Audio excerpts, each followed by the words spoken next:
Have you ever had a dream of the girl of your dreams, but then you wake up and realize that you're alone and it was all in your imagination?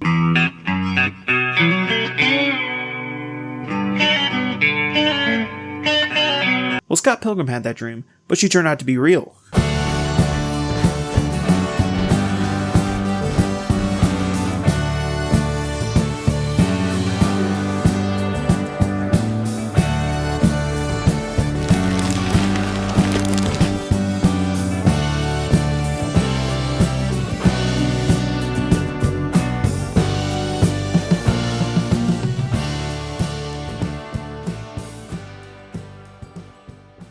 But then you realize she has 7 evil ex-boyfriends you have to defeat in order to date her. But then you realize through this process that she has questionable taste in men. If you want to fight me, What? you're not the brightest. You won't know what's hit you in the slightest. And she's kind of questionable as well. But then you realize that you're questionable. But you grow from the experience and live happily ever after gaining the power of love and respect in the form of 2 glowing swords. Because I'm in love with her. Scott earned the power of love.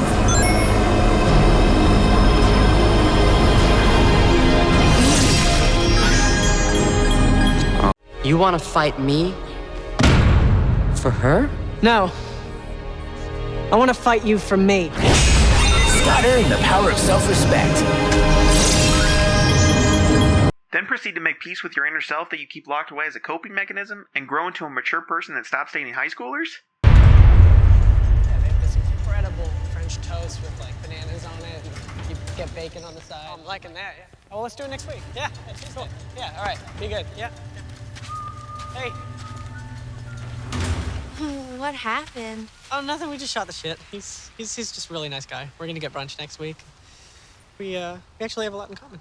This series has been adapted into 3 wildly different adaptations with unique storytelling and diverse visual characteristics, but all 3 still have that Scott Pilgrim feel that so many have come to know and love. The adaptation that introduced me to Scott Pilgrim was the newest one, Scott Pilgrim Takes Off. I asked for an iced Americano. This is a hot Americano. Then add some ice cubes to it. You stupid An 8-episode animation with an extra unique twist on the story that recently came out on November 17, 2023. You can watch this series on Netflix right now at the time of making this video, and I highly recommend doing that if you haven't already. The original series was created by Canadian author Brian Lee O'Malley in 2004 to 2010 and has a total of 6 volumes. After receiving widespread acclaim, the show was adapted into a live-action version named after the second graphic novel title, Scott Pilgrim vs. the World, starring Michael Cera as Scott Pilgrim and Mary Elizabeth Winstead as Ramona Flowers. I just died of your arms tonight. It must have been something you said. I just died of your arms tonight. This movie was a box office flop, grossing $47.7 million in the box office with a budget of $85 to $90 million. But don't let that fool you into thinking this movie is bad. It just wasn't the right time for Scott Pilgrim. But loyal fans of the series appreciate the financial sacrifice this movie had to make in order to be brought into this world.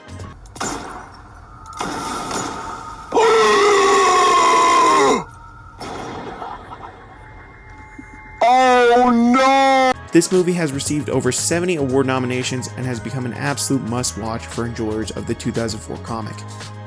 Now that you have a little backstory on the series, if you've never delved into it, let's jump to my personal takes on these adaptations and my ranking of the 3. Let's start with the cartoon just as I did.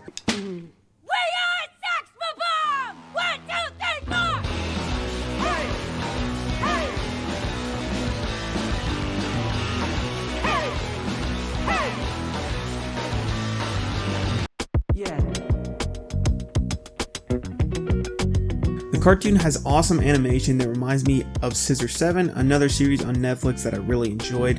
This show has a unique twist on that of the original Scott Pilgrim, but still emulates the vibe of the original comic. I was really enjoying the voice acting and did some research just to find out that it has the same cast as the live action movie, which I think is really cool, and I think they did a great job.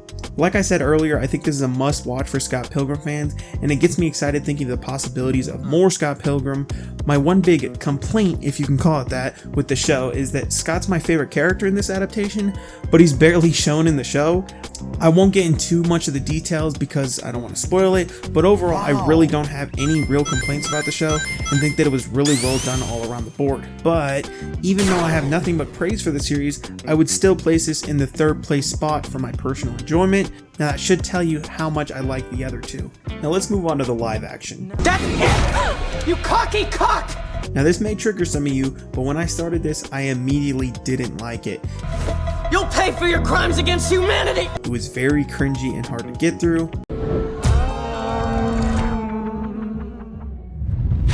gotta pee on her. I gotta pee. Pee time. At the start, the longer I watched it, the more enjoyable it got, and by the end, I loved it.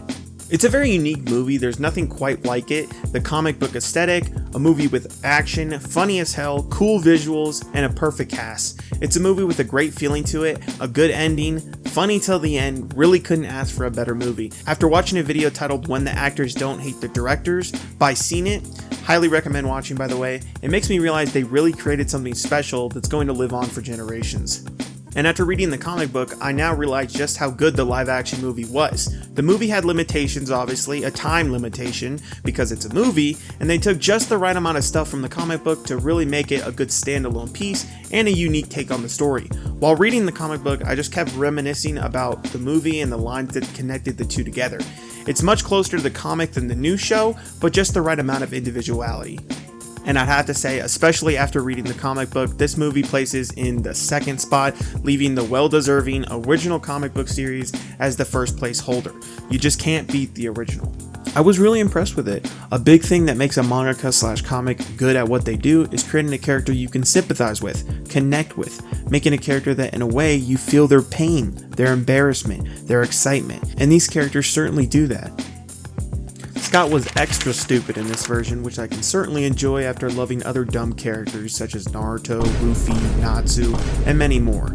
The story felt very compelling, it kept me intrigued the entire time, delving deeper into backstories and doing a lot more world building. Now this does not mean that the comic does not have flaws. There's one big one that I specifically did not enjoy, Volume 4, page 131 to 169, but the characters are just so good.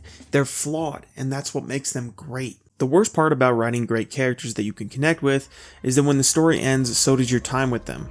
And I gotta say, after finishing all versions of Scott Pilgrim, I can say that I was genuinely sad when this little Scott Pilgrim journey ended for me. Thank you, Brian, and all the other people that made Scott's journey possible. It's a special story for me and so many others. Hey, thank you so much if you made it till the end. This video took me a long time to make and I appreciate any and all support. Let me know what you guys think of Scott Pilgrim down in the comment section and subscribe if you'd like to see more. Peace.